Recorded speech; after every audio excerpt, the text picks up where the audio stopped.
everyone, bienvenidos. Tonight we have a very, very special event called Puente de Fuego, Bridge of Fire. And it's 9 extraordinary Black and Latinx poets from the UK and US. And tonight, of course, we're celebrating a very special win. Congratulations, Joe Biden.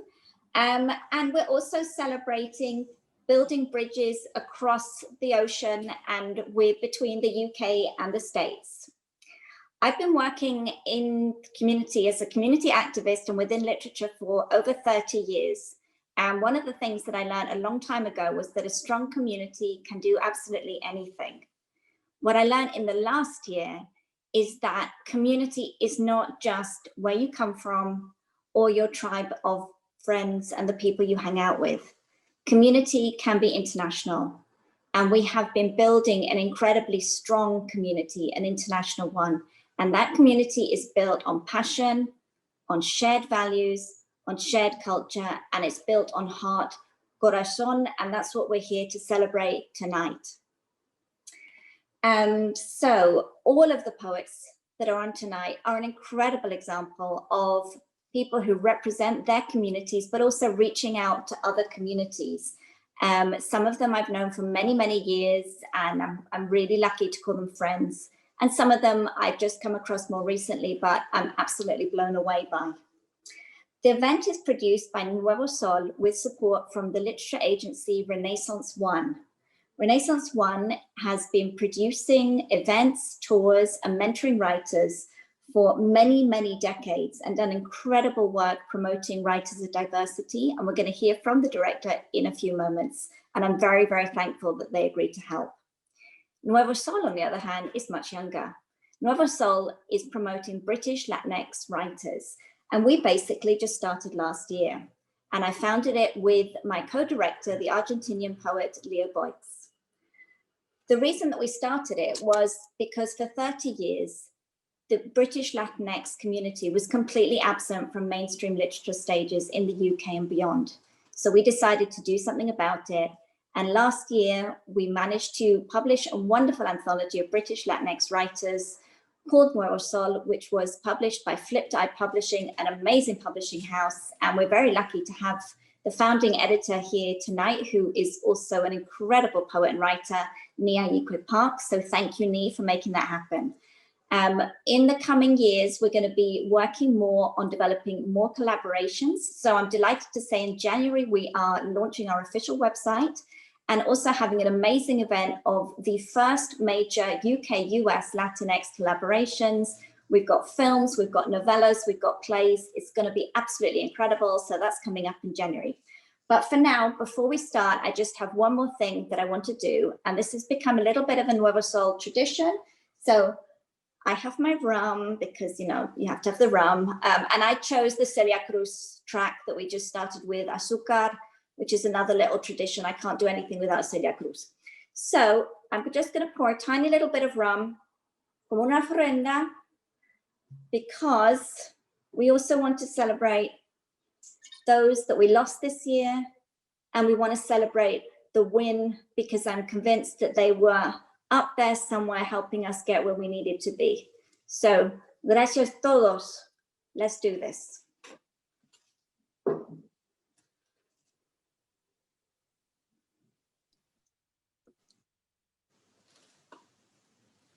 Thank you, Nathalie. It's been really wonderful being a part of this evening. And also it's special for me because as someone who has been in literature for coming on to 20 years now, this year officially, but probably about 23 years, I'm finding that I keep reconnecting with people that who are my family beyond the biological, and it includes quite a lot of people in this space. So I'm just really heartened to be around Inua and Roger and Nii and other people that I've known for many, many years. And there's a kind of feeling that some of us have almost like grown up together and found out who we are through our words and through our literature. I'm not necessarily a writer in that I don't particularly practice it as much as I do oratory. So I'm really interested in words that are spoken, words that are communicated through giving a good account of oneself.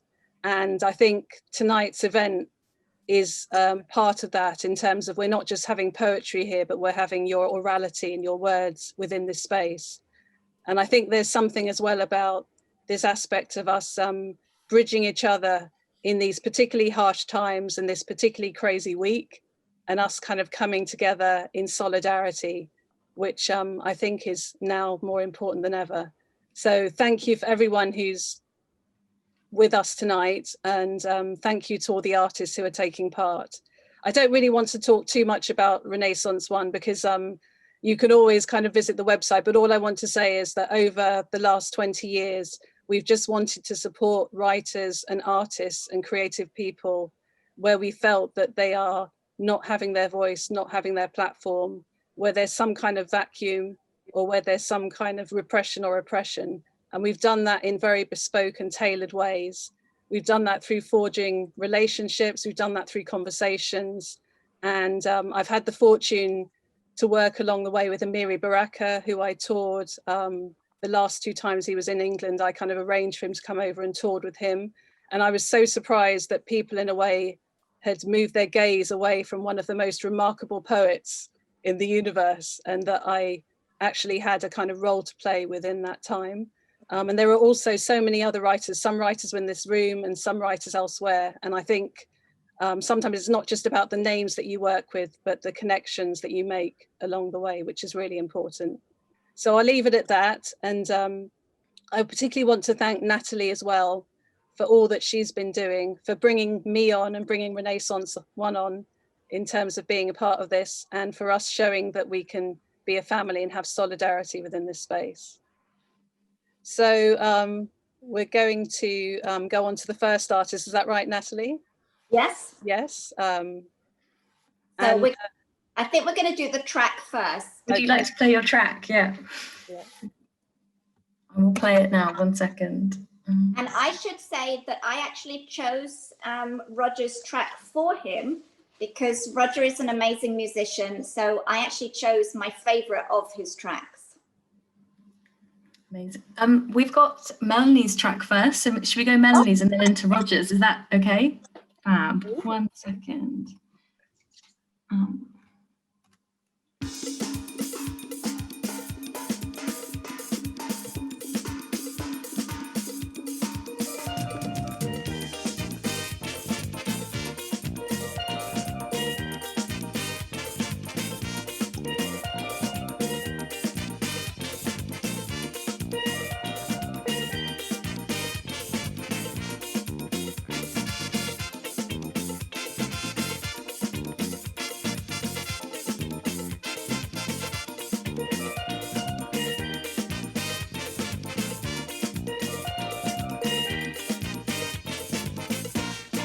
Somewhere up in Laventine, many years ago, a man had a hammer, used to follow him to and fro.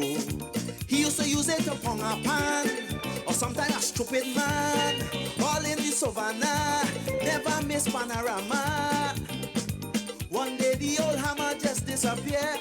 Oh, some say that it vanished into thin air. Away the man with the hammer gone.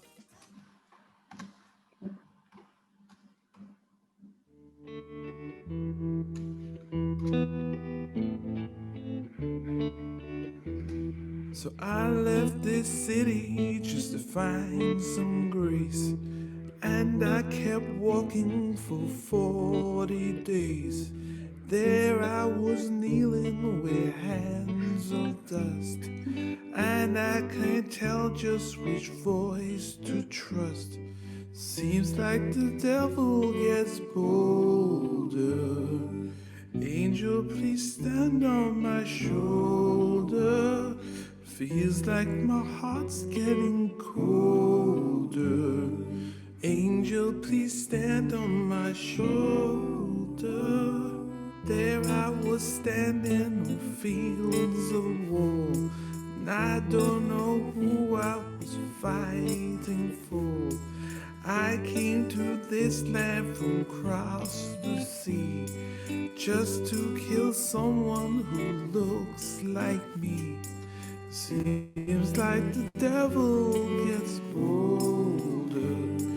Angel, please stand on my shoulder. Feels like my heart's getting colder.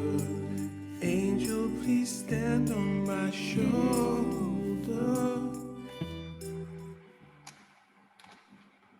So it's my great, great pleasure to introduce Roger Robinson. He's a writer, he's a musician, he's an educator. He has nurtured and supported and mentored a whole range of writers, but also creative people. He's looked out for people across decades. And there's a kind of feeling, I think, from me and from others that it's important that writers get their flowers, that they get their dues over time. And sometimes, you know, a lot of people will do what they can to kind of make that happen, but it's always the artist that centrally, through their self-determination, through their work, through their endeavors, who really makes that happen. And Roger is someone who has made things happen for himself and for other people. And we're absolutely delighted that this year he deservingly won the T.S. Eliot Prize, which is one of the most prestigious prizes for his book, A Portable Paradise, which was published by Peepal Tree Press. So give thanks to that, give thanks to all the amazing commissions that he's done, for his part within Malika's Kitchen and other initiatives, and for his work and endeavors over the years. He's also the author of Adventures in 3D, which is a collection I really, really love. And he's also been part of really interesting commissions and projects with Chris Ofili and a whole range of artists. And he was also part of a group called Speaker. So please give it up for Roger Robinson. Hey, thank you. Thank you. Big up Malika's Poetry Kitchen and all those people involved. Big up everybody, man. You know what I'm saying? Such a big international group. Thanks, Melanie. Thanks, Nathalie. Thanks to all you guys. It's such an honor to read with you guys. I'm not going to talk too much. I'm just going to read. I'm going to read this new thing. So it's the first time I'm reading it. It's called Interview. Everybody hear me okay? Can somebody just type yes? Yes, okay, cool. Yeah. Interview. The black man had an interview.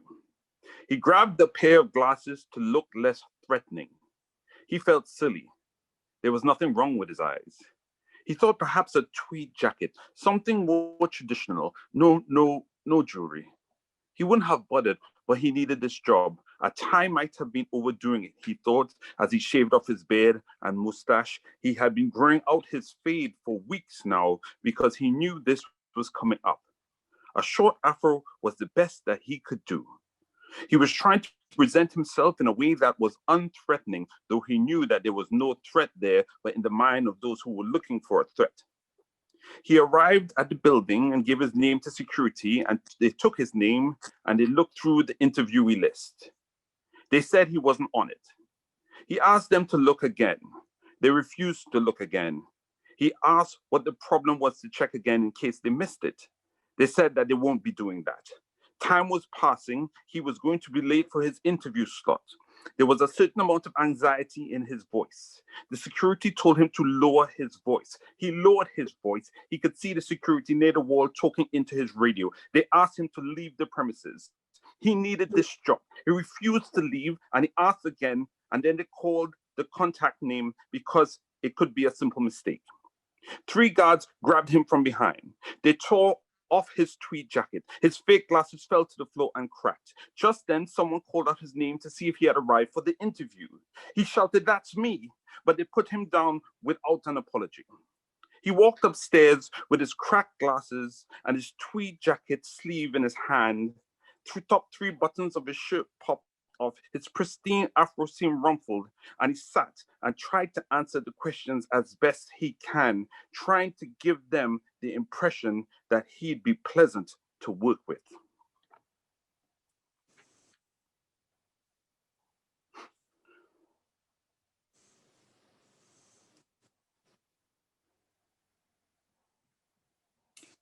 Okay, and I Roger, have you finished? Sorry. No. I was just looking at something else to read. I'm gonna read another poem. Sorry. Sorry for that radio silence. I'll just read another short one. Do I have time or is the time up? Yes, you've definitely got time. Okay. I'm gonna read a poem from the book of Portable Paradise. This is for the victims of the Grenfell Tower fire disaster. It's called The Missing. As if their bodies became lighter, 10 of those seated in the front pews of the church began to float, and then to lie down as if on a bed, then pass down the aisle as if on a conveyor belt to pure air, slow as a funeral cortege, past the congregants, some sinking to their knees in prayer, one woman rocking back and forth muttered, "What about me, Lord? Why not me?" The rhythm streamed slowly, so slowly, out the Gothic doors of the church and up to the skies, finches darting deftly between them. 10 streets away, a husband tries to hold on to the feet of his floating wife, and at times her force lifts him slightly off the ground, his grip slipping. He falls to his knees with just her high-heel shoes in his hands. He shields and squints his eyes as she is backlit by the sun. 100 people start floating from the window of a tower block. From far enough away, there could be black smoke from spreading flames, a father with his child on top of his shoulders, men in sand-colored galabeers, a woman with an Elvis quiff and vintage glasses, a deep indigo hijab flapping in the wind, an artist in waxcloth head wrap, all airborne. Amongst the cirrus clouds, floating like hair, they begin to look like a separate city. Someone looking on can mistake them for new arrivals to Earth. They are the city of the missing, and we now the city of the stayed. Thank you. And I want to dedicate that to the victims of the Grenfell Tower fire disaster. Some of them still have not been rehoused properly, and there's no justice for them because nobody has been arrested or charged for it. Thank you. Thank you, Roger. That was absolutely stunning. I think we're going to hear Carlos Andres Gomez's track now, hopefully. The playlist should have been sent to everybody if you want to know what the tracks are. So I'm hoping we're going to get a bit more music.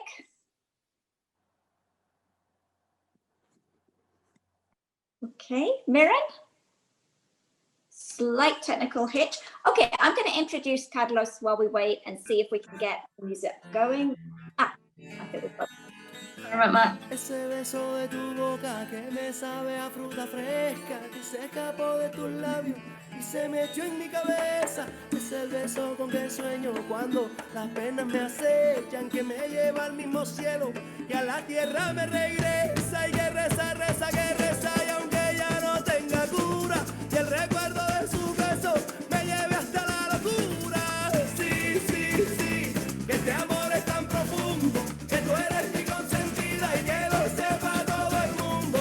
Sí, sí, sí, que este amor es tan profundo, que tú eres mi consentida y que lo sepa todo el mundo. Que tú eres mi consentida, la niñita de mis ojos, la que me endulza la vida, la que calma mis enojos, la que se pone más linda cuando la llevo a una fiesta, esa que siempre en mi cama con los ángeles se acuesta. Sí, sí, sí, que este amor es tan profundo, que tú eres mi consentida y que lo sepa todo el mundo. And a great track to start us off with. Carlos Andres Gomez, what can I say about him? He is a Colombian-American poet. He is an actor, a writer, an activist, and just an all-round extraordinary man. His latest collection, Fractures, won the Felix Polak Poetry Prize, and it is absolutely stunning. I really would recommend it highly. He's also the author of the memoir Man Up, Reimagining Modern Manhood, released by Penguin Random House. And he's the star of HBO's Deaf Poetry Jam, and Spike Lee's, he also was in Spike Lee's #1 box office movie, Inside Man. He has so many honors. I don't think I'm going to have time to read all of them. They include the Atlanta Review International Poetry Prize and many, many others. Before Carlos comes on, I do want to say that I met him last year when he came to London, and he was just one of those people. His personality is so extraordinary that it honestly felt like we had known each other for years. He's just an incredible, incredible human being, as well as being an amazing artist. And I'm so, so happy you're here tonight, Carlos. Gracias. Gracias, Nat. Thank you, Nat. Thank you, Melanie, everybody from Renaissance One and from Nuevo Sol who made this possible. I felt that kind of connection when I met Nat, when I met Melanie for the first time virtually a few days ago when we chatted, and when I met Roger for the first time in Bradford. I realized we had a lot of common connection points, but when I met Roger for the first time, it felt like it was an old friend and we were reconnecting after a while. So gosh, what an honor and a joy, Roger, to go after you, and also everyone else on here. There's so many artists here I'm just in awe of. So I changed my whole set. I raised my glass. What a moment to be in celebration right now. There's still a lot of work to do, but I want to read this poem. It's from the new book, and it's about being 15, out dancing with my friends, and losing and finding myself in the music. And it goes like this.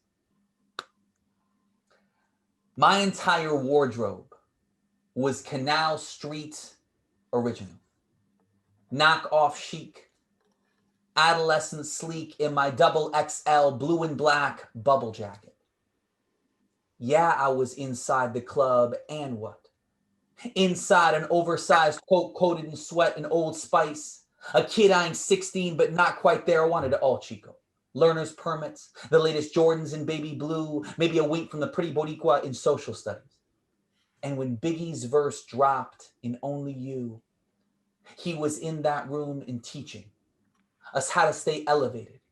From that third floor wasteland towering above India Point, so we sang, sour-throated and nostalgic, for times we hadn't yet lived in unison, like we wrote it, till our voices cracked and spilled over and between every rift. But in the throng of lost kids where I finally found a self I loved, it all came together.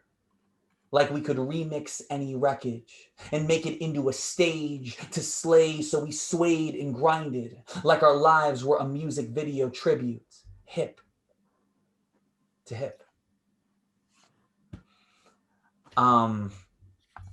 Yeah, I know I have very limited time, but I want to shout out all the writers here. I can't say all your names. I just love you all so much. Please buy everyone's books. Portable Paradise, my gosh, Heart Like a Window, Mouth Like a Cliff. You should have these. You should get everyone else's. Caleb's book just came out. A bunch of folks' books just came out. Just get their books. This poem is also in the book, and I wrote it about the absurdity. I know all authors can relate to this. When you spend, like I spent 5 years on Fractures, you know, I don't know how long everyone spent on their books, but you spend 5 years on a project and then you go on Amazon and someone's like, this book's whack. They're like, I don't get it. 2 stars. And you're like, that, okay, thanks. And true story goes like this. Mein Kampf has better reviews than 100 Years of Solitude on Amazon. I found out today. At the exact moment a sound, like drowning or heaving, took me and my ears hostage, as a kerfuffle of futile scrapping tried desperately to keep a bird atop a ledge so as not to tumble from my 5th floor air conditioner. I could tell you nature is breathtaking, or carefully describe how the scent of my daughter's sweat-dampened scalp just after she's woken and taken that long drawl of a yawn is still cradled by the pillow on my lap, where her nape was resting just 60 minutes ago. But what would that prove? Once, I watched a slight nervous man in a starched and pressed uniform empty a flurry of baton hits on the limp skull of a homeless man for snatching a rich white woman's purse. Watching, I felt freed of my innocence. All 7.5 years of my life seemed to evaporate into the thick summer air of Central Park. It was 1989, and I knew definitively, for the first time, how easily I could kill or be killed. I have one short poem left. I just want to say thank you again to Nathalie Teitler and Nuevo Sol and Melanie Abrams and Renaissance One, and a special shout out to all the thankless, invisible work that Nat and Melanie have been doing behind the scenes for decades to make space for writers who haven't been represented and reshaping the canon as we know it. You two and your organizations make so much possible, and I'm so humbled to just be connected to you somehow. Shout out to everybody in England, Maya Elsner, Janelle Pineda, Antonio Lopez, who I met at the release last year at the Poetry Cafe with Raymond Antrobus. And special shout out to Roger again, Bird Speed, who's watching, Nikita Gill, Nadine Aisha Jassett, everybody from Bradford Lit Fest. Listen, last December I was in London and Bradford. Whether it's 18 months, 8 months, or 2 years, I will be back in England and we're going to celebrate. And I want to see everybody in person and give you a hug or a handshake. I'm so grateful for you. This last poem is about naming gratitude even when despair seems to overwhelm everything. I'm feeling that right now on a day like today. This is called Praise. And thank you all so much. Please support everyone's book. Check out my book, Fractures. And thank you again. It goes like this. Praise. Because my grandmother's final days lasted 23 years. And so we'd rush each time. Say goodbye and goodbye. Te quiero mucho, abuelita.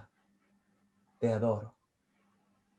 Because my mother's truest mother is grief, who taught her the slack-jawed abandon of joy.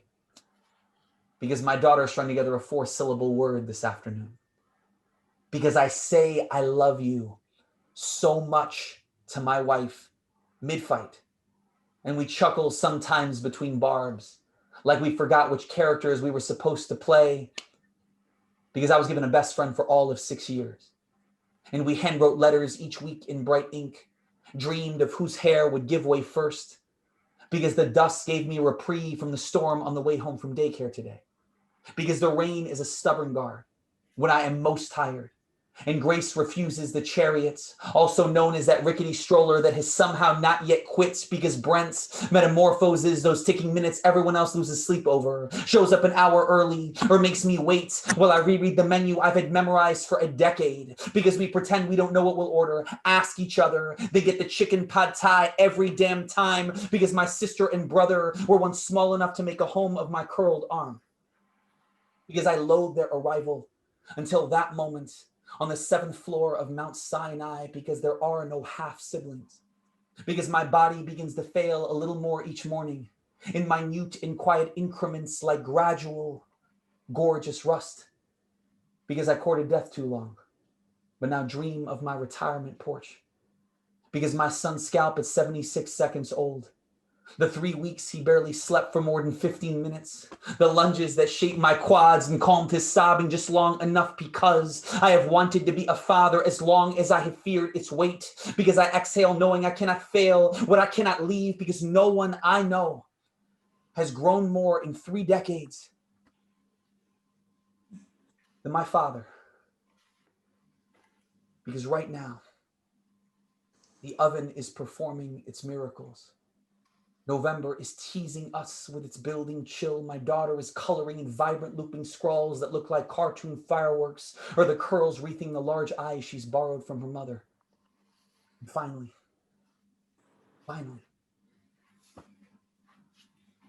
I'm home. Thank you so much.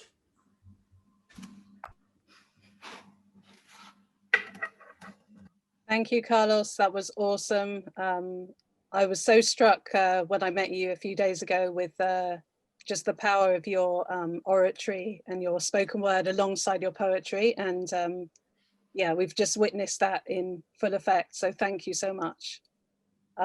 It's now a pleasure to introduce Celeste Ramos, who I've known for a couple of years now.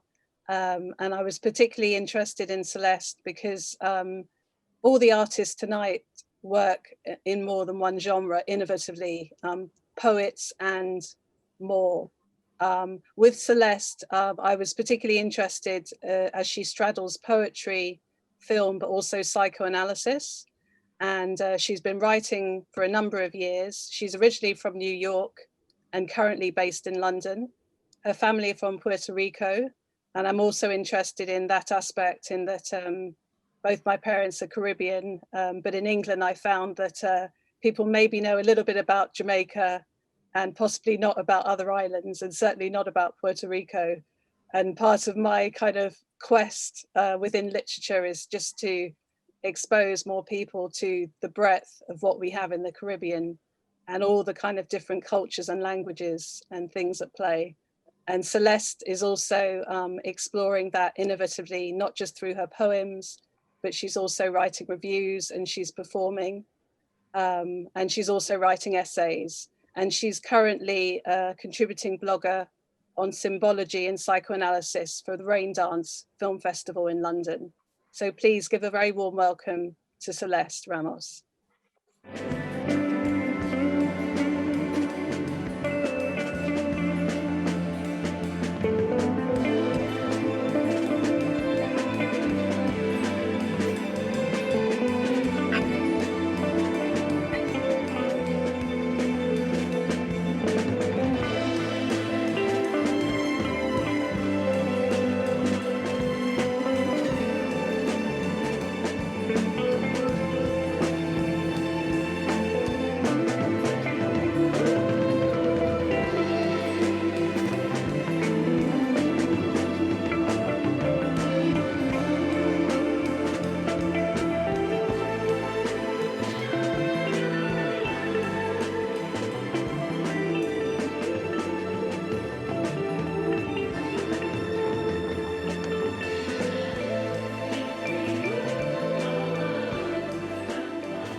Hi, everybody. Thank you so much to Melanie and Natalie for this amazing event. Thank you, everybody who's here.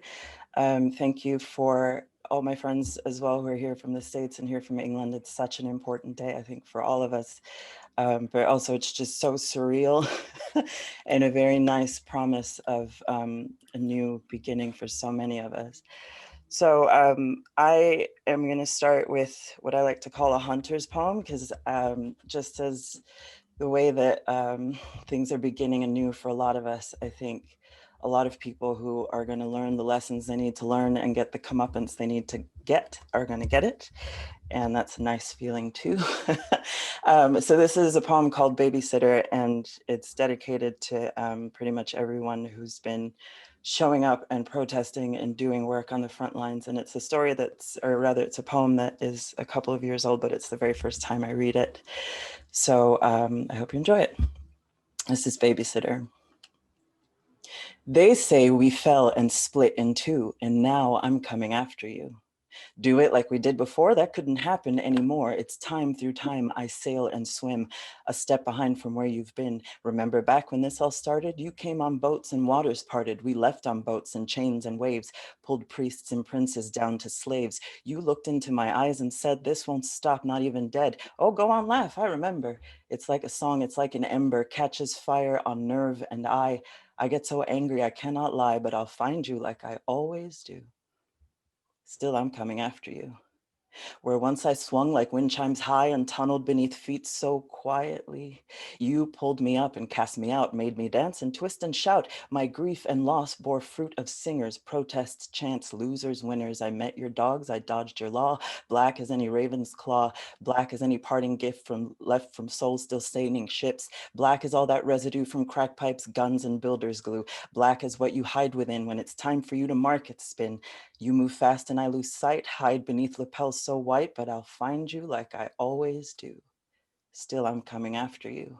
It's me that you can't live without, the stage on which you set your clout, the page on which you write your story about your mental stress made shootings gory. There's nothing to read without black ink. Without my words, your fables sink. Your legends turn to ashen teeth, black gems white and sinks beneath the things that which you tell yourself.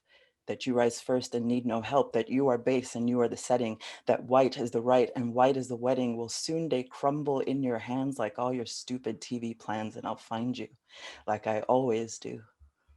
Still, I'm coming after you. And when I find you, then you'll see, I'll show you what it's like to be me, to be stalked through time like in-store aisles by an ancient thought that killed our smiles. We were once friends, we were once brothers. We shared a roof, we loved our mothers, we knew our roots like we knew our trees.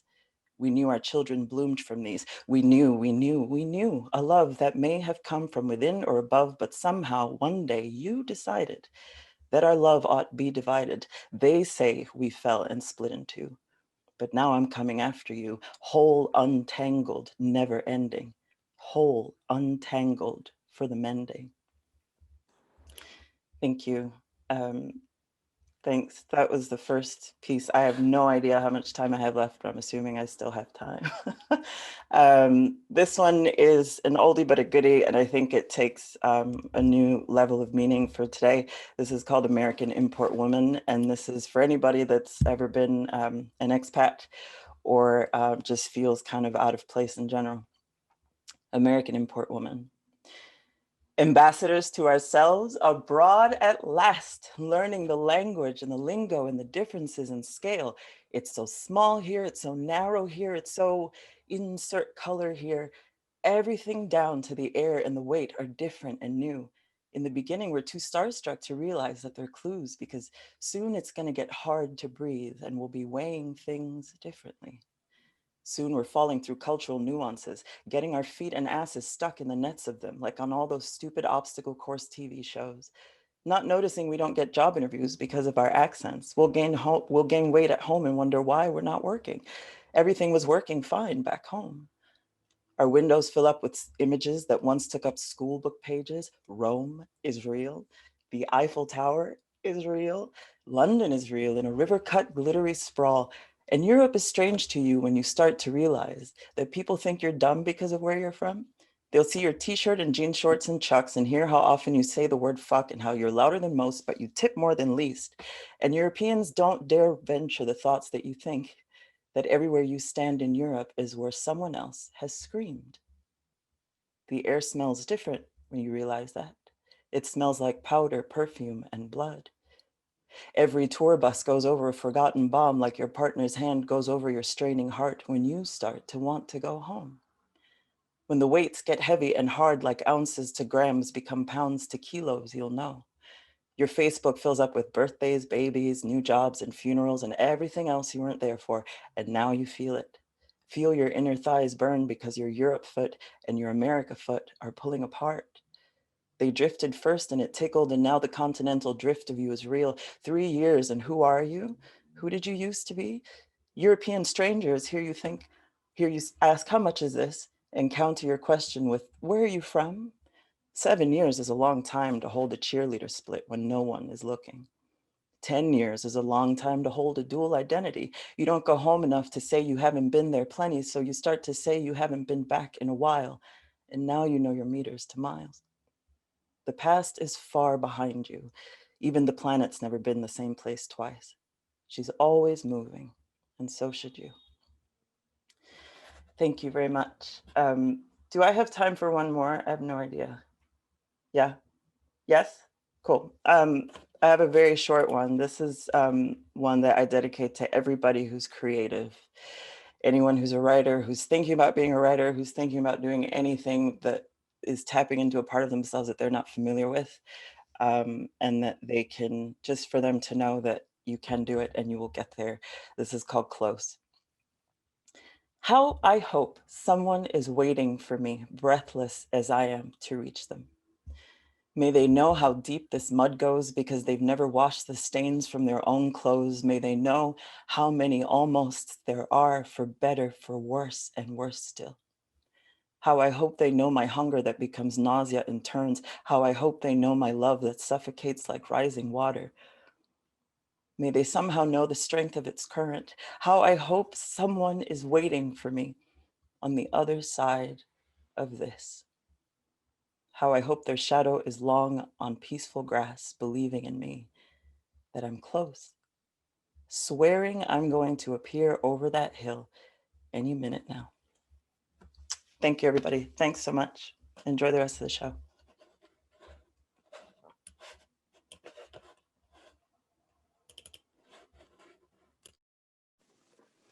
Hi guys, sorry, just had to unmute. Thank you so much, Celeste. That was absolutely incredible. I really can't wait to hear more of your work and to meet you as soon as it's possible.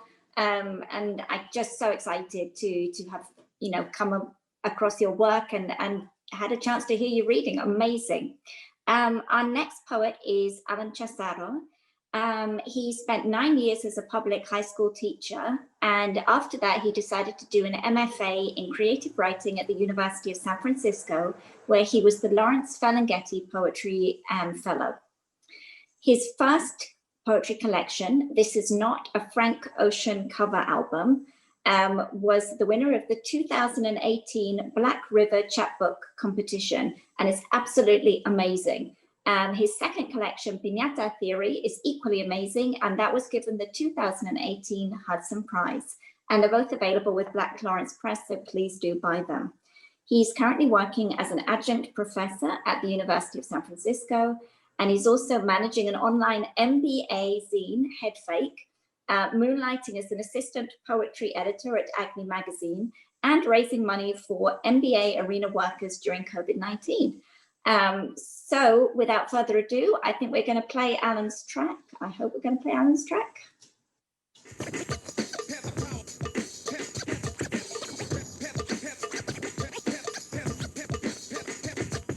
As real as it seems, the American dream ain't nothing but another calculated scheme to get us locked up, shot up and back and chained, to deny us of the future, rob our name, kept my history a mystery, but now I see the American dream wasn't meant for me, cause Lady Liberty's a hypocrite, she lied to me, promised me freedom, education, equality, never gave me nothing but slavery, and now look at how dangerous you made me, calling me a madman, cause I'm strong and bold, with this gun full of knowledge of the lies she told, promised me emancipation, and this new nation, all you ever gave my people was salvation, fathers of this country never cared for me, they kept my ancestors shackled up in slavery, and Uncle Sam never did a damn thing for me, except lie about the facts in my history. So now I'm sitting here mad cause I'm unemployed, but the government's glad cause they enjoy when my people are down so they can screw us around. Time to change the government now.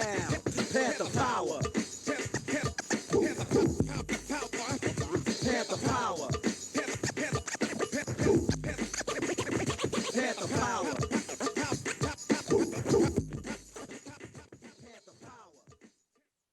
So I chose that song because I grew up in the San Francisco Bay Area as a Mexican American, and my parents were born and raised in Mexico, both of them. So when I came to, well, I was born in the US and I was raised on Tupac, Snoop Dogg, E40, all the rappers. So I just always like to like shout out that they molded me. I never had like mariachi music in my life, to be honest. I was always listening to rap. So I feel like I just kind of wanted to show some solidarity to my brothers and sisters across the pond. Thanks for having us here. All the other readers that I'm reading with, it's super big honor. Andres, Sara, Carla, I've met some of you guys. Sara actually wrote the blurb to my book, which is hecka funny because it's just coincidental that we're both in this event together. And I've also taken a workshop with Carla before. So I'm gonna start by reading a really short poem. One of the biggest things I look at is what it's like to grow up in California, which I always remind people was Mexico for a long time. Before that, it was indigenous lands, and just all of the violences that have happened on this piece of the earth that continually changes political borders and how that sort of violently separates people and families. So this poem is called Before Being Deported. Silence burns between departing brothers like Patron and Optimos in December's darkness. The rest of us circle around, men watching men cry. It's a really short poem, but when I was in high school, most of my friends growing up were undocumented, so they didn't have American citizenship, or not American, US citizenship. And I think because of that, pretty early on, when I saw my best friend's family getting deported, that was such a vivid awakening for me as a US citizen, and knowing how privileged I am just to have a piece of paper that says I was born on this side of the line and not on that side. And if you've never been to the United States or Mexico, it's the largest border in the world where you have this super developed nation next to a super struggling nation. And I could literally get in my car right now after this reading and drive about 9 hours, and I can cross a heavily armed border. And just the way that that messes with your psychology is, I think it's something that a lot of people, even in other diasporas, don't fully experience, because often we come in other forms of navigation. But I've walked across the border to where my parents are from before, and it's a very interesting experience to see how drastically you break when you cross that line. It's something I've thought about a lot as a person. And I actually quit my job last year, and I went to live in Mexico with my mom, who is a Mexican citizen. And I went back to live with her and my grandpa in Mexico for about a year. So I often imagine what my life could have been like if I was born in Mexico and my dad never decided to come to the States. So this next poem, it's called Lucha Libre, in 2.5 parts. La lucha wouldn't have been as bad as you or I or they think. Mexican me could have known the highest ceilings of Tío Enrique's house, could have known the careful architecture of UNAM's libraries like my Tia Carolina. Mexican me might have been more listo than American me, might have loved más fácil than American me. Mexican me might have understood blood as another word for tenderness, and tender as a synonym for a pain too raw to touch. I've seen Querétaro in purple light, the city's aqueduct folding neighborhoods in half. Last summer, Tia Pilar invited me to live with her and taste the fruit of family photo albums, each relative's memory my hunger. El Libre. Sing the deepest song you know, the one that occupies the fields between the countries of your body. What I want to say is, I have cousins in Mexico, a brother in Mexico, my blood in Mexico. I call them primo, Adrian, abuelo. It's a privilege. To be clear, I see myself as privileged. In high school, I would watch USA versus Mexico soccer games on TV from my couch. I would back and forth every play. I would cheer for nothing, and I would cheer for everything. La Máscara. I was born in Redwood City, California, but my mom tells me I was born in Mexico. When I'm older, she shows me a forged birth certificate with my Mexican identity, Alan Perez Cházaro. In case of emergency, she says, I've held it, the unofficially official document, the weightless feel of something that shouldn't exist. I hold it like nothing I've ever known. I think that part is hilarious to me, because my mom is a very interesting and alternative Mexicana woman, very, very independent, very creative. She shaped me in many ways. And she created a fake birth certificate for me in Mexico. And I just think it's the weirdest detail, because everybody in the world leaves Mexico and creates fake papers to come to the US. But she did it the opposite, where she wanted me to escape to Mexico. So she created, I have a fake identity in Mexico with like a fake government. Like I'm in their system as this person that's living over there with a fake name and everything. And it's like, I've never met anybody that has that situation. Yeah, very smart woman, Maya, definitely. I'm gonna read one more poem. It's a shorter one too. And this is kind of in honor of the United States and what it feels like to be on this side of the border, which I've been in predominantly most of my life. This one's called Self-Portrait as American. I say fuck because it feels right about now. And I say love, because what wrong could this bring? I haven't shot a pistol since my stepdad flung his Desert Eagle from the bedroom and took us to burst freedom as kids. The smell of sulfur and devil, the pinch of steel between my 10-year-old fingers. I didn't seek this, was never good at hitting body-sized targets, kept my eyes shut while I curled the trigger. It's heavier than you think to hold and release this thunder.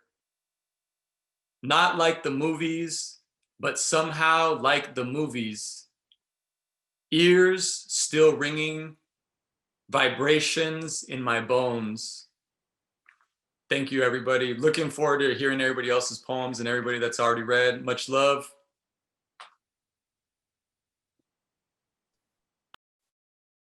Thank you so much, Alan. That was amazing. So moving as well in terms of those aspects of going back to Mexico and linking up with your family, but also just showing some of this aspect of what we're going through at the moment. It's now my pleasure to introduce Inua Ellams, and it's a delight really to be introducing Inua. He's a poet, he's a performer, he's a playwright, he's also a graphic artist and a designer. And that's one of the great things about Inua, in that he weaves through all his different practices and his disciplines, and he makes it accessible, but also compelling and innovative. And you always want to kind of know what Inua's up to. There's also a great resonance that he weaves through his poetry, through his writing, through the way that he has been setting up nighttime walks, like midnight walks with a whole range of people in different countries over the years. He makes things look easy, but I know, Inua, that you put in the work, and I know it hasn't been easy, and that itself is also a gift. So we're going to hear some of those narratives. And I also want to say as well that there's this kind of aspect of weaving parts of heritage and life and the everyday, but also making it universal, which I really enjoy and I'm looking forward to hearing. So Inua has a new book out with the great independent publisher Penned in the Margins, called The Actual. And he's also the author of other books, which includes Candy Coated Unicorns and Converse All Stars, which is with Flip Tie, which is Nii Parkes Press, also Black T-shirt Collection, and also After Hours. And some of you may know about the Barbershop Chronicles, his play, which has toured internationally and made us laugh and think about family and connections. So please give a warm welcome to Inua Ellams.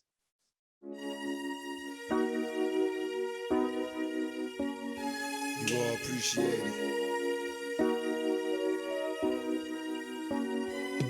When I was young, me and my mama had beef, 17 years old, kicked out on the streets. Though back at the time, I never thought I'd see her face. Ain't a woman alive that could take my mama's place. Suspended from school, I'm scared to go home. I was a fool with the big boys, breaking all the rules. Shed tears with my baby sister. Over the years, we was poor than other little kids. And even though we had different daddies, the same drama when things went wrong, we blame mama. I reminisce on the stress I caused. It was hell, hugging on my mama from a jail cell. And who thinking elementary? Hey, I see the penitentiary one day. Running from the police, that's right. Mama catch me, put a whooping to my backside. And even as a crack fiend, mama, you always was a black queen, mama. Understand for a woman, it ain't easy. Hello, thanks for joining us, to those who are gathered, and it's really an honor to be on such an incredible lineup. So thank you to Melanie and to Nat for putting this together. It's really a phenomenal night to gather, to celebrate, especially given what's just gone down in the States and the difficult, ridiculous last few days it has been. It's also an honor to read after Alan, whose work I just discovered earlier this year, and I'm a huge fan of. I think we both share a passion for basketball, amongst other things, and verse. And also, the last poem he read began with the line, "I like to say the word fuck." And that same sentiment gave rise to this whole book, which is a sequence of fuck poems, of which there are 55. The first poem I'm going to read is called Fuck Nestle. And I wanted to read this after the song Dear Mama by Tupac Shakur, because it's about my twin sister when she was just becoming a mother. This is it. Fuck Nestle. Miriam, laughing that she'd started lactating, become fountain of youth, her body a freestanding factory for one, calls months later, when in the closed cave of her son's mouth, a tooth poked through, glimmering white and wet as starlight, wise men followed to Bethlehem. And what's a mouth if not moist galaxy? What's milk if not primordial waters? What's a mother's chest if not eating? And what is breastfeeding if not the passing of divine knowledge, the baby latching on, learning the body's soft frontier of flesh? The tongue's first and foremost purpose is this language, and then oftentimes their gaze will catch, and the knowing between them is old and wise as the quiet hum of hills. Just think, the newly born deprived of this. Fuck Nestle forever. This is because Nestle spent quite some time doing some dodgy shit across West Africa and forcing formula onto breastfeeding mothers so that they'd become hooked on this product, and capitalism sunk its claws deeper into the African continent. And the poem just begins from that. The next poem I'd like to read, I think I'll just read 3 from here, also chimes with Alan's song selection. This is called Fuck Tupac, but it's in elegy of Tupac Shakur, who, as you know, died way too young, and it's the first poem in the actual Fuck. Fuck Tupac for dying early, for the fields of lavender and hawthorn in which I sat overlooking Dublin city, though as dusk wrapped the sky, it could have been any creaking constellation of traffic and tower blocks, from Compton to Clondalkin, blinking staccato madness into the unspooling night. Fuck you for forcing the criminal animal, gnashing its teeth in piss-streaked alleys, colorless priests cruising in rented hatchbacks, Protestants and Catholics like Bloods and Crips, brothers split along color lines, fueled by racist police who came to break our skin. Fuck you for ordering them to the rank and file of rhyme, for making sense of the Celtic anarchy in those urban psalms of your slim scripture, in your rich voice explaining, this is how it's always been. Darkness, light, thin paths between, with you leading, you reluctant Messiah, as all true Messiahs must be, leading to a fellowship of souls, hunkered in headphones, suspended between word and hard matter, fans, disciples, self-sanctified street saints, thrown stones of strange fruit, sour as we are, scattered across the tar-marked planet, haloed in snapbacks, hooded, hidden, hollering hard, hallelujahing, head bowed, nodded in pious agreement. How we would have followed you, homie, to hell and back. How you had me whole. And I lived in Ireland for 3 pivotal years of my life, and that's when I really got to grips with Tupac Shakur, his legacy, his music, the questions it was raising. And the last poem, I think I have time for one final poem to read, is called Fuck Love. And it's really a meditation about the nature of love in my family, and how we don't really speak of things. And this is it. Fuck love, I want to tell my twin sister. Sorry, I'll start again. Fuck love. I want to tell my twin sister I love her, but what I really mean is her arm around my waist when we were half-formed halflings in mother's womb is the closest I've ever been to God. I want to tell my mother I love her, but mean I want to spoon the arthritis out of her swollen knuckles and kiss them back to nimble freedom. I want to tell my father I love him, but mean will I ever crown him with the comfort he deserves?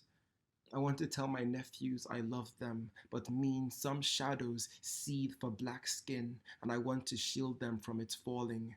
I want to tell my people I love them, but mean I want them to have thrived on an uncarved continent. I want to tell my lover I love her, but mean her hug is palatial divinity, is my father's crowning comfort, my mother's dancing hands, my nephew's careless wanderings, wild as it is pure. What is it to love when all your meanings are ineffable sufferings? What is it to mean more than you can? Who else carries half hugs in inflamed hands, empty of comforts, full of shadows and ancient aching acres? That's it. Thank you. Thank you so much, Inua. That was amazing. And I saw a few comments coming up in the chat. Inua is my new favorite poet. And I'm sure that's going to be quite a few people. That's absolutely stunning. Our next poet is Carla Cordero. I came across her work quite recently, but I was absolutely blown away by it. So I cannot wait to share it with you guys. She is a Chicana poet, educator, and artivist. She's a 3-time Pushcart nominee and offered fellowships from Macondo, Canto Mundo, the Loft Literary Center, Community of Writers, and Pink Door Writing Retreat. Carla teaches creative writing and composition at the San Diego City College, and she's received recognitions such as the San Diego State University Global Diversity Award and Associate Faculty of the Year for Education and Social Justice. Carla is the author of the chapbook Grasshoppers Before Gods, and her first full-length collection titled How to Pull Apart the Earth is a 2019 San Diego Book Award winner and was also an award-winning finalist for the 2019 International Book Awards. It's an absolutely amazing collection, and I'm thrilled to present Carla. I think we're going to hear her track first.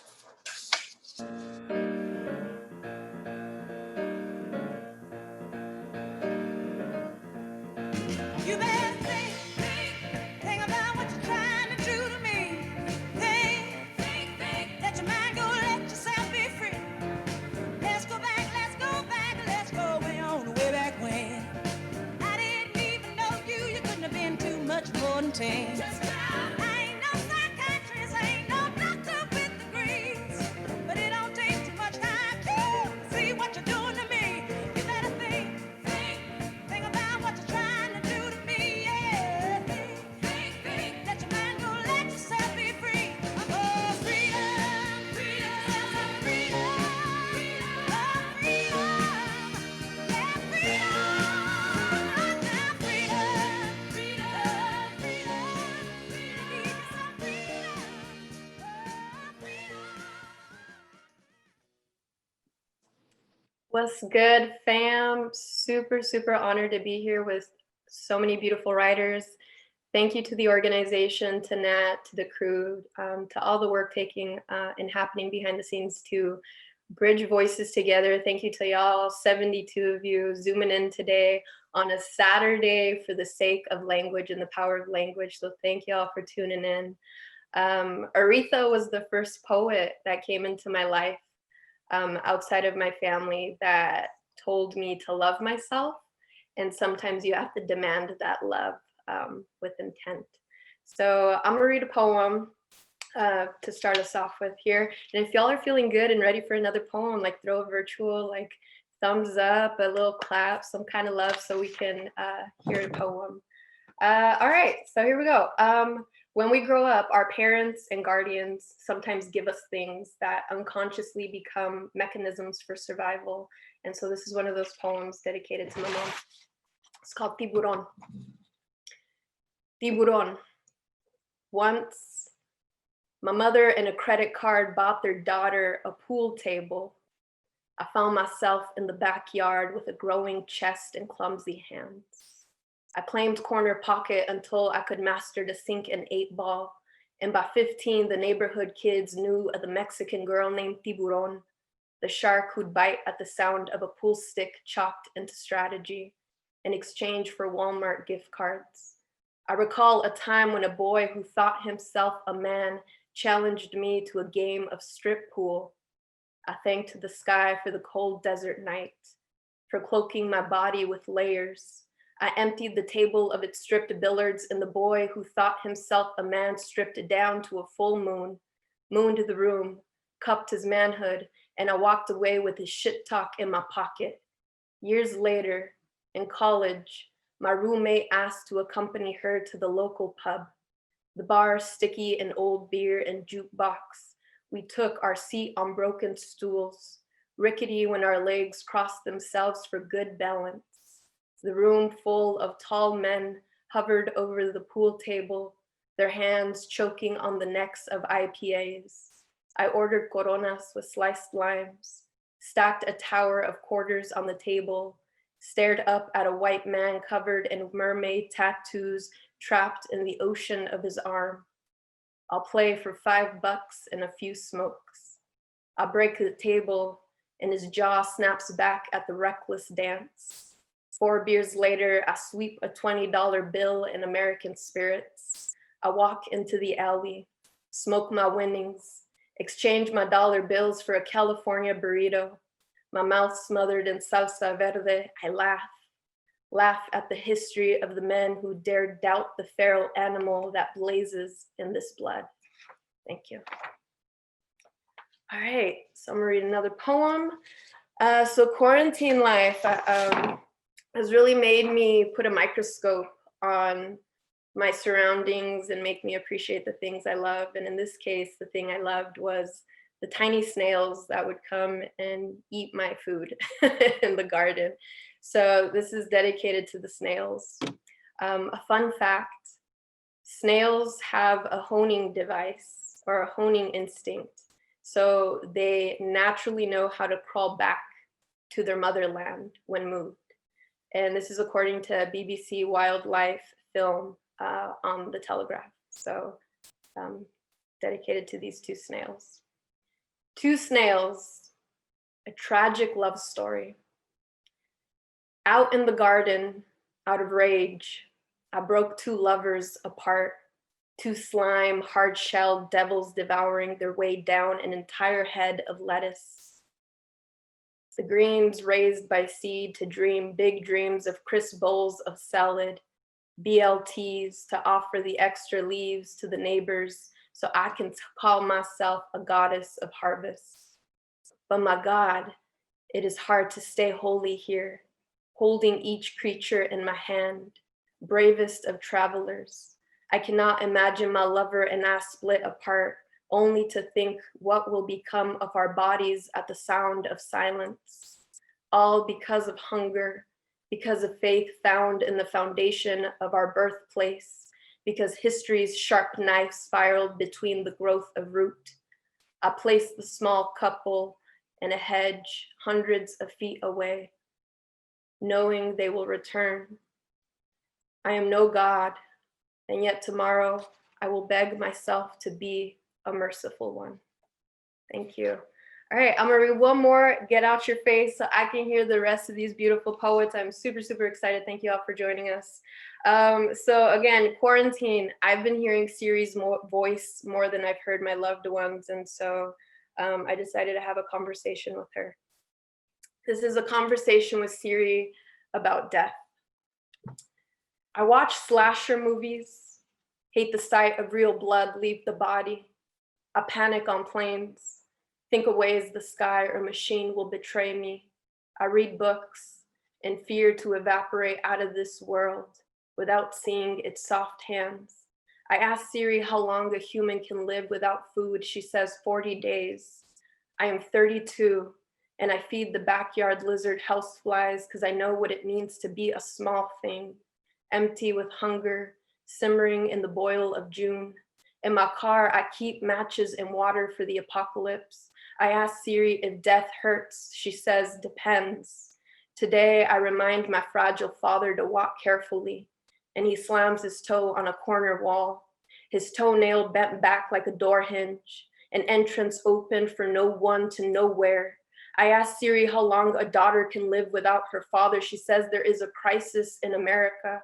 My father's broken brown flesh waves like a stiff flag, and I think about skin, and I think about another dying, and perhaps heaven needs all the help it can get to send a winged saint to convince the hand, the gun, the trigger to write a different story that I know perhaps shouldn't be written again to begin with.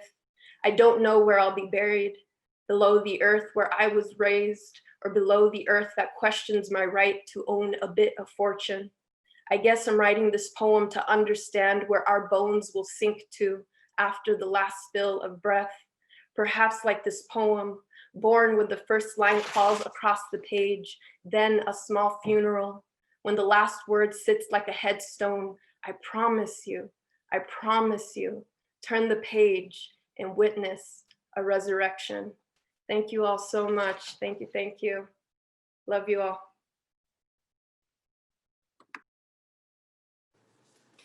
Wow, that was unbelievable, Carla. Just absolutely incredible. I could have listened to that for hours. I completely forgot that I was supposed to be presenting somebody next. So honestly, all the readings tonight have been so extraordinary. I'm just so amazed and I'm proud and happy that I was able to bring this together with Renaissance One.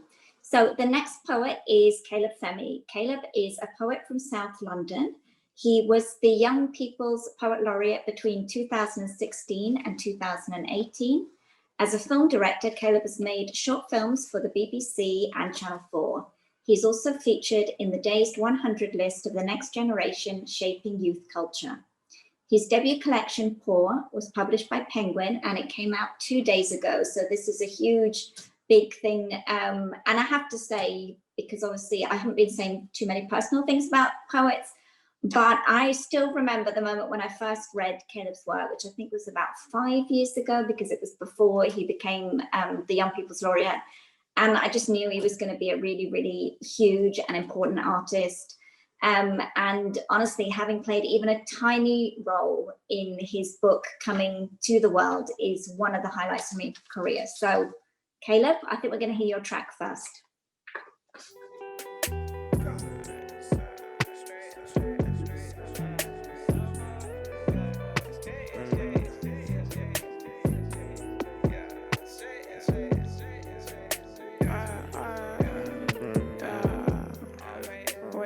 Second, it was my dark to end up my knob at 3 in the burbs. I've returned, even my door like peas I fear earn, like my G, what's the word? Like pinkies I fear chop. I've been struggling with vices, fighting through the night, man. I wish everyone was like this. Normalize the life we're living, love in this environment. Trying the block, still don't know us. Can't pronounce the name, but they will miss us when we go.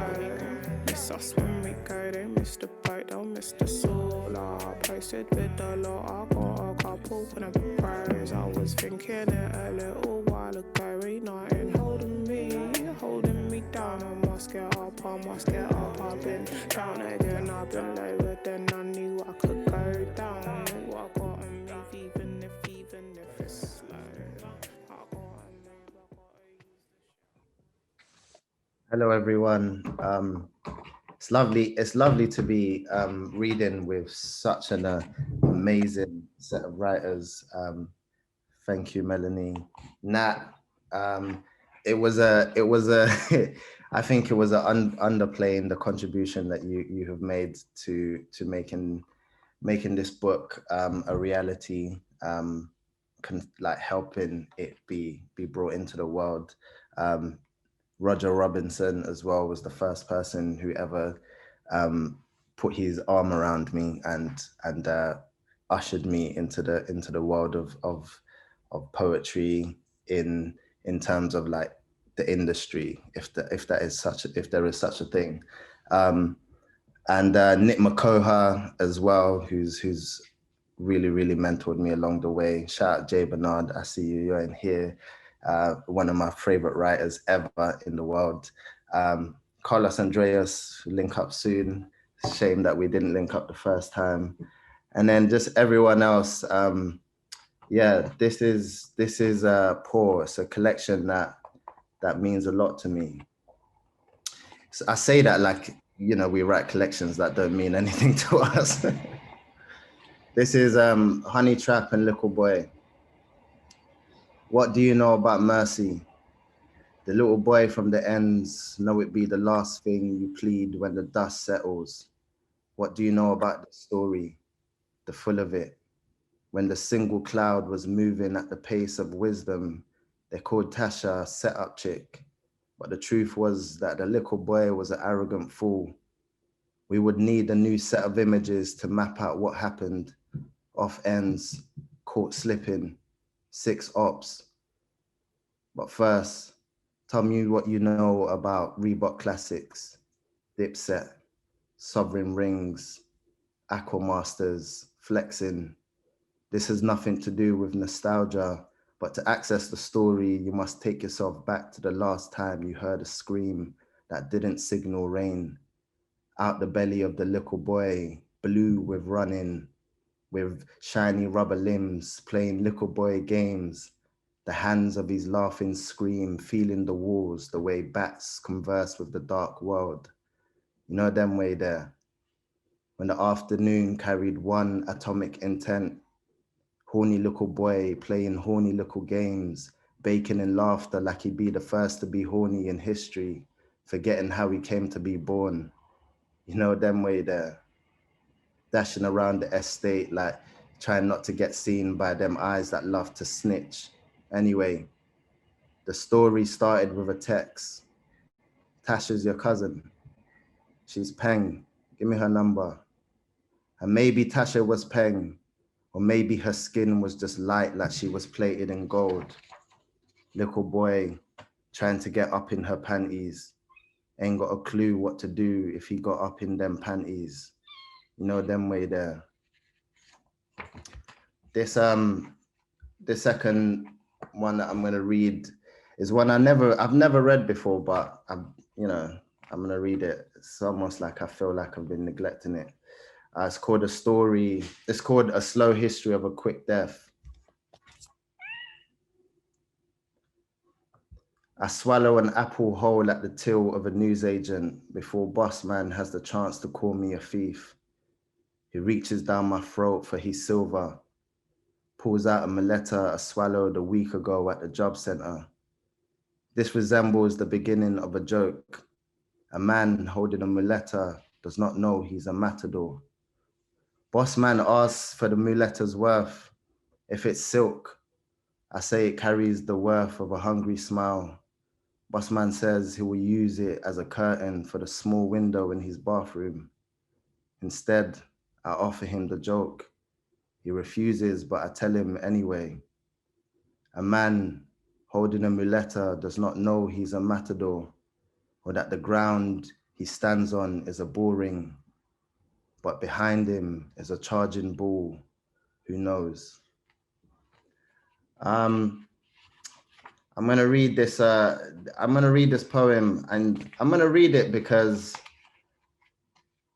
not to really rain on anyone's parade, but you know, every time we there's always a section of society that sort of subscribe to the notion that it doesn't really matter who's in charge. Either way, you're fucked. And only you and your community can look after you. So I'd miss, you know, all of the celebrations and everything. Some of us just knowing it. And this is called If There Is No Other Way, Long Live the Jug. If Reese and them had a clean run, who knows what myth would have said about their jug. You know, when a judge gave them 14 for the ting, the judge's son had to find a new dealer. Years before, they brought a white Christmas to the posh part of the city. 20 bricks in a Ghana must go, enough to build a new borough. We christened them trapped ministers. 9/11 changed wholesale prices for real, but the man them stayed afloat. Old chap legends teach us this buoyancy, how to become survivors of recessions, immune to the boom and bust, the bailiff's bark. What day isn't a headlock?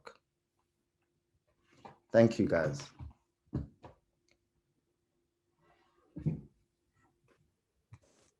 Thank you so much, Caleb. That was absolutely extraordinary. If you haven't got the book, Poor, published by Penguin, please do go and order it. You will absolutely love it.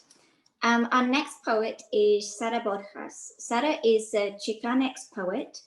Her debut collection of poetry, Heart Like a Window, Mouth Like a Cliff, was published by Noemi Press in 2019. It won the 2020 American Book Award and is absolutely incredible. Sara was named one of the Poets and Writers 2019 debut poets. She's a Canto Mundo Fellow and represents California as a Canto Mundo Regional Chair. She is a lecturer in the Department of Creative Writing at UC Riverside. And I cannot wait to present her. Sara, go for your track.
Hello, everybody.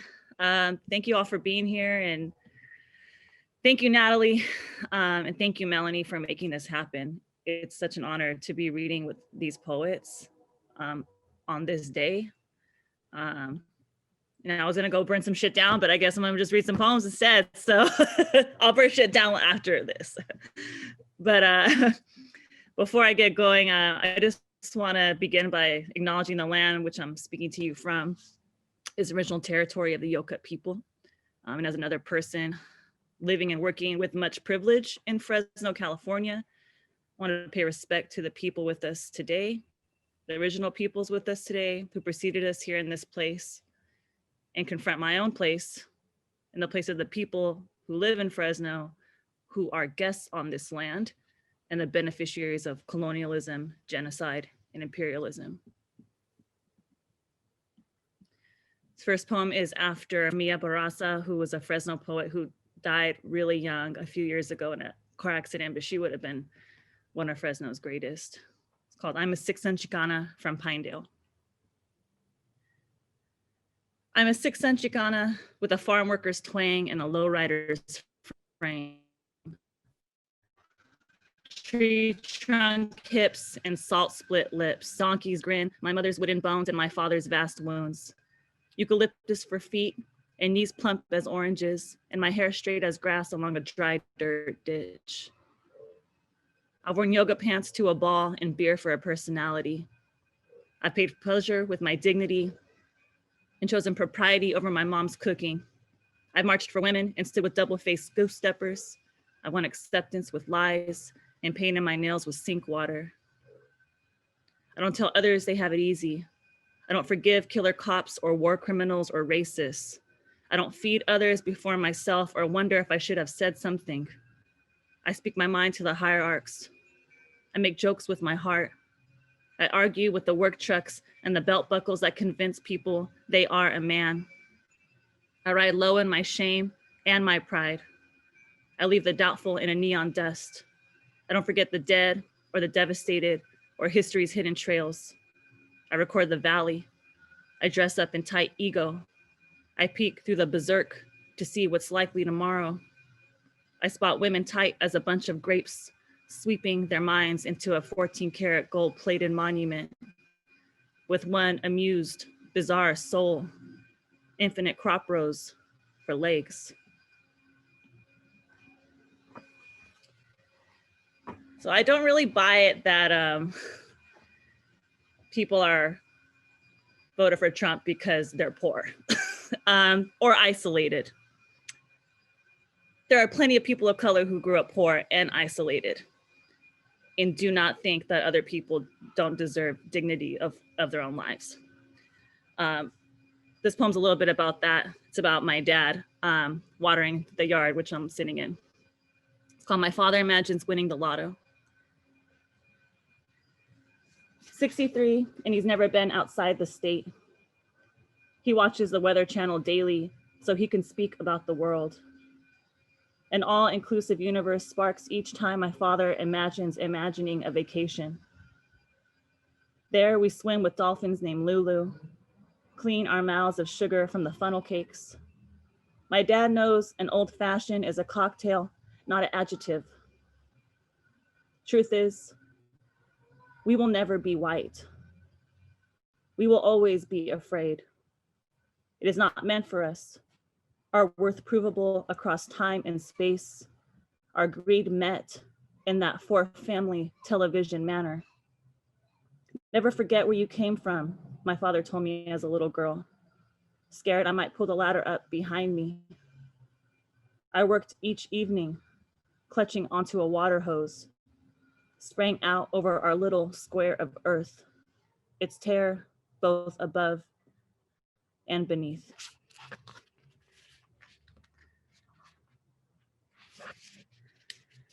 So my parents, I'm from a lineage of farm workers and my mom grew up in Texas and, this little one roomer with like dirt floors and like one door, right? And my grandma raised like 9 kids by herself while, moving along with harvest, like traveling around. They ended up in California, but my grandma had a lot of frustration, I'm assuming, and really took it out on my mom. And my mom's favorite fruit is a peach. And my dad used to pick peaches when he was little. And he says he's so traumatized from the fur, you can never get it off, that he hates them. We can't have them in the house. So growing up, like my mom would like try to hide them and shit in the fridge. And then my dad would go through and like throw them away.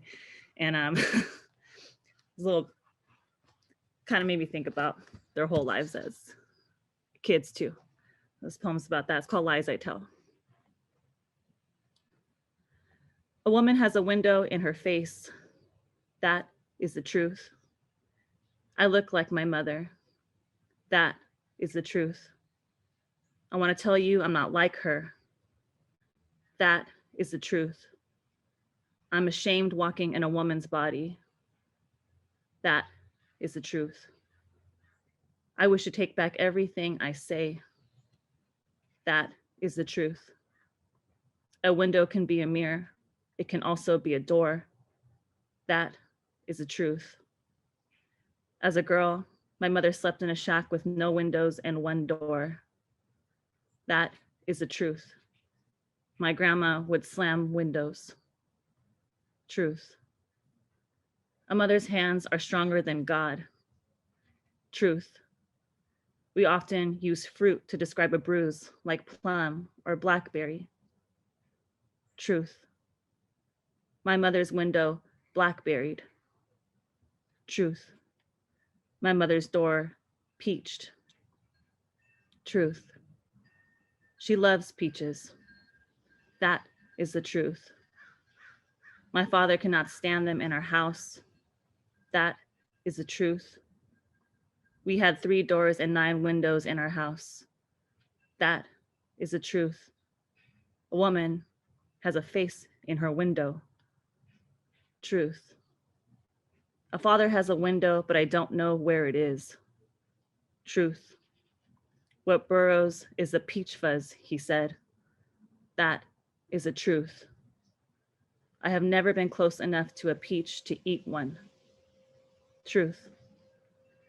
Not all windows open. That is the truth. One night, the worst things last on the skin. Truth. I don't like not having things. Truth. Not all windows open. That is the truth. One night, I see my father crying in the yard, head in his hands. That is the truth.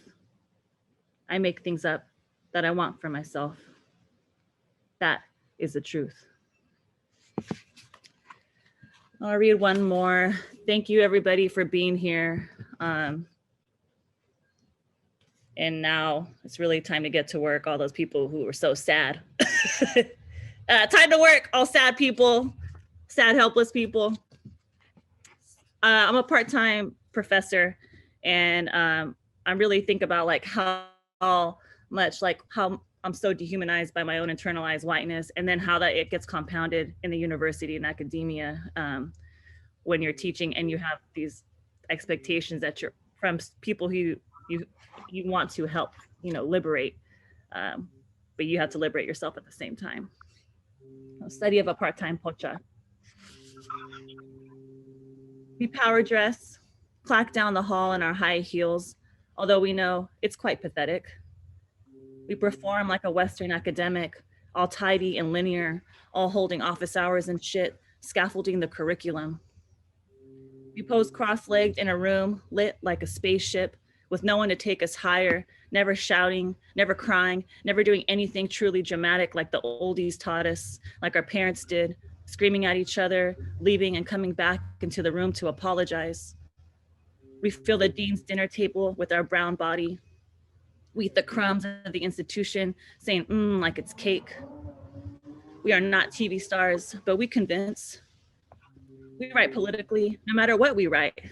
Even if we say, I like surprises, or I woke up today with my hands, or I love, is against an expectation that we suffer. Let's not treat our presence like an occasion or accept it as lineage. The way we go is not an opportunity or a pattern in concrete. It's twice the work, much like a beautiful nail job, much like making the men believe it was their idea. And the gatekeepers know that we know what we know. I would rather spend time decentering all this whiteness, both inside and outside this mouth. I see no reason to go on being a Christian in hell. Let's scare white people with our Spanglish. Let's make up fake Spanish and talk to each other in the faculty kitchen hella loud. Let's play Cuco and Chicano Batman during class. This performance is over. I'd rather wear a t-shirt repping Fresno to class. Teach only brown and black poets and not ever rationalize it to myself before I send out the syllabus. Order pizza for my 8 a.m. Assign feminist texts alongside the Real Housewives because they were the first case of multiple all-female protagonists I saw on a major network. Let's refuse these half-ass invitations to assimilate or refuse to treat our assimilation as an invitation. No one ever expected us to be here. No, director of the MFA program, I do not need to use higher diction. No, chair of the department, I do not believe poetry needs a good reason to not adhere to a traditional Eurocentric form. Yes, Pocha studies are Chicano studies, are American studies. Yes, white woman who evaluates me, race is a problem in our workshops, and no, I will not teach whiteness and call it craft. Dulce Maria Loinaz once wrote, I remain myself, but I constantly lose my center, or what I thought my center was, or what my center will never be. And Nathalie Diaz said, don't believe them when they tell you brown people fuck better when they're sad. And I wrote, I'm hella sad and hella proud. When I fuck, I'm all up in my body. This is my house. Us pochas work so hard, we disaster our own whiteness until even mestizaje disappears. Thank you, everybody.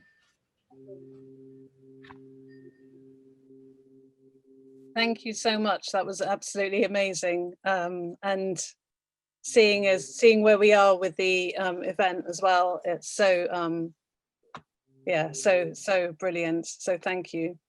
I'm not sure whether I'll have a chance to say anything at the end. So I just want to thank everybody who's performed and read so far. I just think that there's been a real alchemy to how this has been put together in terms of the kind of moods and effects that have been coming through. And just this idea of truth to power, particularly in this kind of week, which, you know, we're just getting the complete opposite of what everything we're doing tonight. And I just think it's really important that we're coming together kind of doing this. It's now my pleasure to introduce Nii Ayikwei Parkes, who I've known for a number of years. He's a writer of poetry, prose and non-fiction. And like me, he's a parent, and you can see my daughter in the frame because she's suffering a bit from separation anxiety, so she needs to be here for this kind of last part. This is Aurora here. Okay. So Nii has been writing and performing for many years and making things happen. He's formidable in terms of the way he has shaped the publishing house Peepal Tree Press, which has published numerous poets and artists and creatives along the years, as well as mentoring and supporting them. There's that kind of term polymath, which to me is quite kind of elitist. It's that kind of old world language of where people might argue about whether you're a polymath because you need to be educated in a certain way or you need to have read certain things. But there's something about that term polymath which reminds me a bit of Nii. And I think it's more about us needing a new language and a new alternative of the word polymath for people like Nii, who remix, who gather, who riff, who combine sometimes seemingly outrageously, but brilliantly, who confront their vulnerabilities and who practice alchemy in the way that he does, because not all poets do, and Nii does. His new collection, The Gaze, came out recently with Peepal Tree Press, who are a really brilliant independent publisher. It's spinning through ages and forms and formats and diasporas, and it's heartbreaking as well as heartening. And it's quite fitting in some ways that we're now going to be having a reading from Nii in terms of where we are within this event as well, because it's also about connection and tenderness and also about love and family. So please give a really warm welcome to Nii Parkes.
Hello, everyone.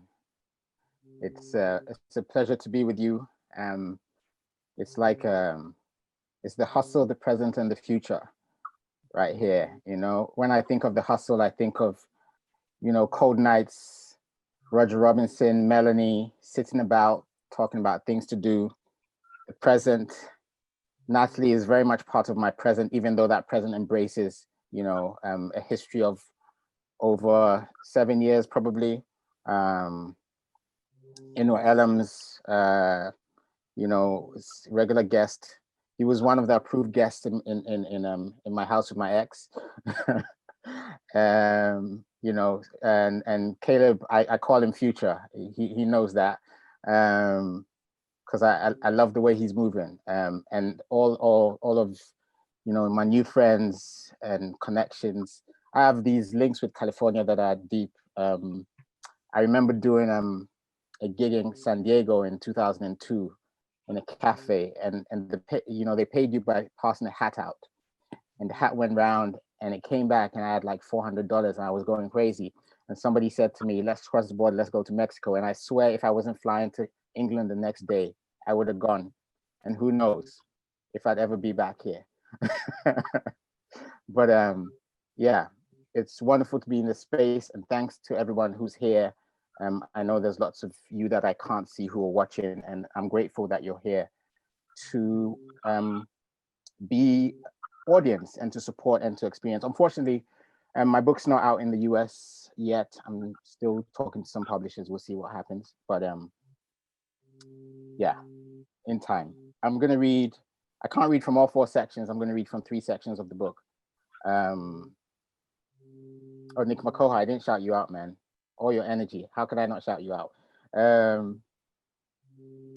This poem is called Variables. It's in a form called a gimbal, but this one's called a gamble because it's variables. Yeah, I'll just read the poem. It's about how we create narratives to kind of save ourselves from heartbreak sometimes, right? Asked about heartbreak, X might drop a matchstick and raise a finger to point at a delivery van rolling heavily past a home. Let's say it's blue as a flame's heart, and it stops in front of a brick building where on the 3rd floor, a boy, Y, is framed in his window perch by the yellow lamp light beyond him. Y has headphones like planets over his ears and is bent over a sheet of paper, fading blackness into faces. The window next to his is an animation. 2 adult figures gesturing, their mouths black holes. Because of the galaxy he carries, the window boy, Y, will not hear his parents battle. But high above the van's blue, a beat is breaking. X has not said a word, weary gaze focused outside. The match X dropped will grow into a fire X won't notice, but for its heat, won't recognize. For who would call a window a mirror? Has no one ever told you heartbreak is always elsewhere? What is Y in a world of X's?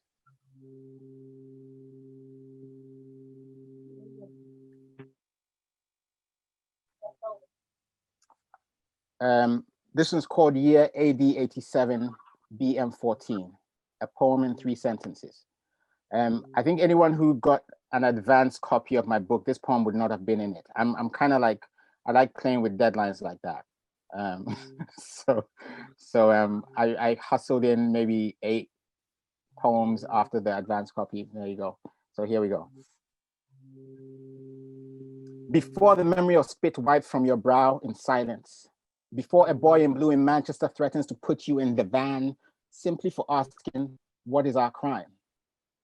Before the grainy 1991 birth of raised batons caught on camera, raining on Rodney, before Joy Gardner, Roger Sylvester, Erica Garner, Sandra Bland, Sean Rigg, Cynthia Jarrett turned breathless under a haze of white hatred, when you only blazed in protest, when you were tackled to the ground playing football in a swirl of dirt, cheers and jeers raining from the edges of a rectangle in Accra.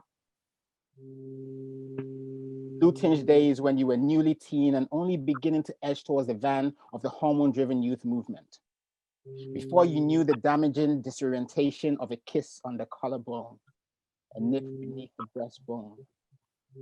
Had you been taken to the side one fine Saturday, after you'd wiped the checkered vinyl floor of your home on hands and knees, laughed with your siblings while coaxing the gleam from your parents' cream Volvo, and had your cold water shower while whistling Whitney's new song, I Want to Dance with Somebody, given lemonade, pale green and fresh, and told that you would know love many times over, that your heart would stretch, sing, and shatter, that you would learn the suck and spit spent bodies, that you would break and bloom, but through the mill of that mix of ache and injustice in the world, you would find yourself a father of three, and a clutch of formidable, and friend of a clutch of formidable women you know so intimately that you could take breaths for them. You would have jumped up and screamed, "No way!" Spilling the lemonade onto dirt like a libation, your joy too much to contain at such possibility. This is how, come Saturday, when you pick your kids up, you are always so stunned.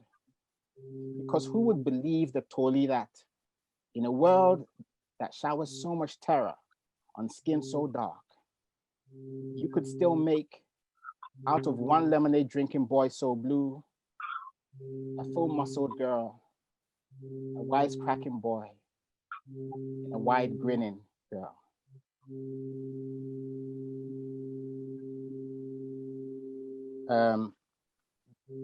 For the last bit, I'm gonna read like 3 parts from a longer poem. I think I'm gonna do 2, 5, and 8 from a poem called Caress. Is everybody good? All right, I see, you're good. So this is 2. So a poem's called Caress, it's in 8 parts, and I'm just gonna do 2, 5, and 8. Between his first word and his first love, a boy goes to Grecian lengths to undermine his mother. His chores undone, he creeps beyond the horizon of her view, past milk bush and fallen rotten petals from bougainvillea, into the haze of dust raised by a fury of youths playing football. Waits his turn while idle tongues run loose with tips on how to love a woman, how to dribble up from one foot to the other, scoop the ball up with a touch light as a feather, and strike. All this before he's first called to play. He drops a word he retains from his escapades on bare fields by grass-choked open grains in patches of fruit and flower-flecked green, of the kind cities hide like armpit hair, in the air when his mother calls, and the hand she means to place on his unkempt head naturally bears no tenderness. He scrambles to shelter by the mongrel that will soon be struck by lightning, the one whose tongue she despises, waits for her rage to cool. Thus begins the tutelage of a man salvaged from masculinity. And now he remembers the strength of her shoulders, her firm riposte, when because of her short cropped hair, men dared to call her small girl, whistle across the road. The caress of her hand on his neck as she reproved a teacher for caning him for his forthrightness. Her anklet of colored glass beads that never broke.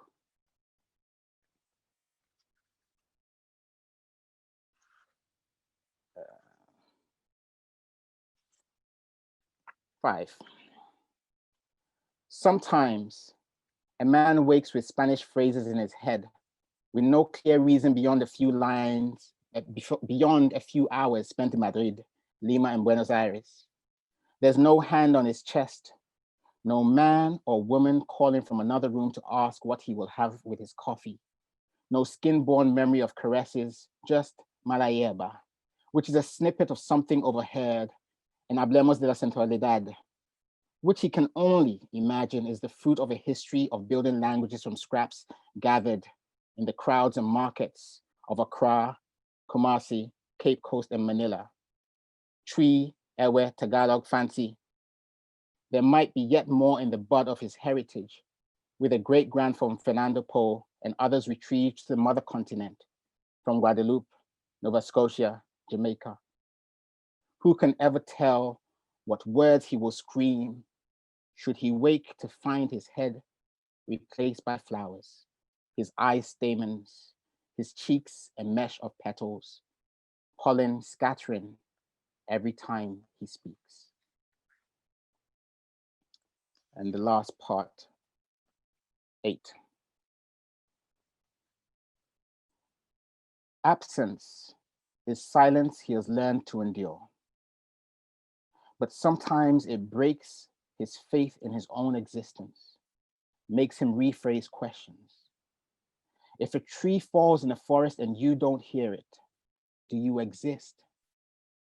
Maybe this is why he hums against the wood of his own headboard. Why it's no surprise that Amazing Grace is the song an agnostic chooses to learn to play on his new trumpet. Because it has a history that will see him past the clumsy blasts of air he tries to tame into something more than noise, something recognizable, something he has heard his mother sing before, with notes his father played, words alive in the hymn book that survived his grandmother, a chain that holds them all, a link that keeps everyone present in his struggle, free as wind, breath. One day, his children will laugh at him when he stumbles demonstrating a somersault and falls with a thud of soft fruit in the morning. He will chase them in mock fury and try again. And soon, he will find ways of teaching them things he can no longer do himself. Like seed begat bud, and bud flower, a chain unbroken. Even talents that have slept within him like French double L's, alleles in the helix of his life, he will pass on, easy as the caress that stripped their mother's body, simple as a song that beyond silence lives on. Thank you.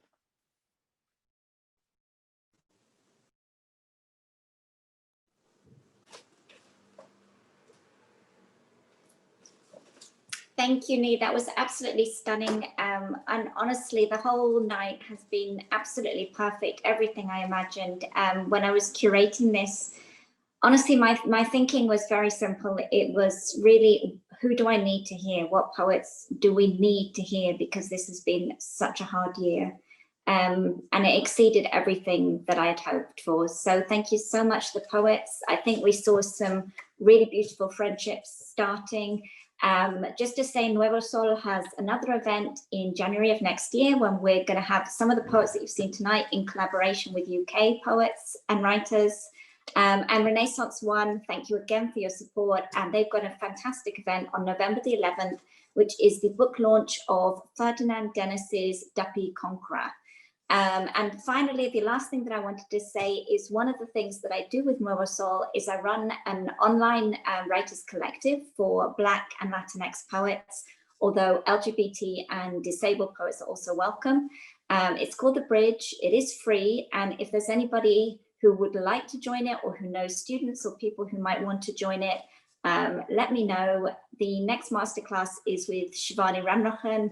And we've had fantastic masterclasses with Roger Robinson, Inua Ellams, and many, many other fantastic people. So thank you, all of you. I hope you have a beautiful weekend. Gracias todos. And thank you, Miran, for keeping us technically on point. Adios. Gracias. Thank you, everyone.